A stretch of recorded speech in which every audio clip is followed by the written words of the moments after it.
అబ్బబ్బబ్బా! మహా మహా మహా మేధావులయ్యా మీరు. మీకు చేతులెత్తి మొక్కాలే.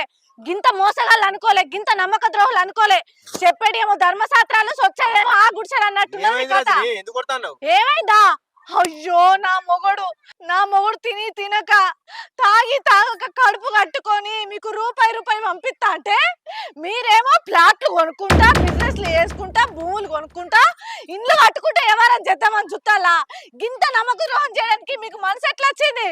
అగో ప్లాట్లు ఎవరు కొన్నారు? పూలు దాగలు ఎవరు కొన్నారు? ఏం నాకు మాట్లాడుతున్నావు తెలుసు. నువ్వు? నాకు తెలుసు బావా. తెలవనంత వరకు మీరెంత మంచిగా మాట్లాడినా నేనొక పిచ్చిదాన్ని.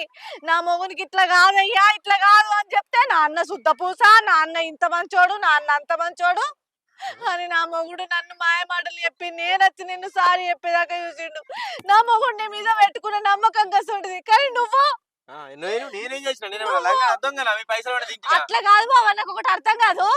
వాళ్ళ దగ్గరం వీళ్ళ దగ్గరం వాళ్ళ దగ్గరం పట్టుకొని కౌలు చేసిన నీకే అంతుంటే నా మొగుడు దేశంగా దేశం పోయిండు. దేశంగా దేశంలోకి వెళ్ళి నెలకి ఎంత పంపిస్తాడు, ఎన్ని లక్షలు పంపిస్తాడు.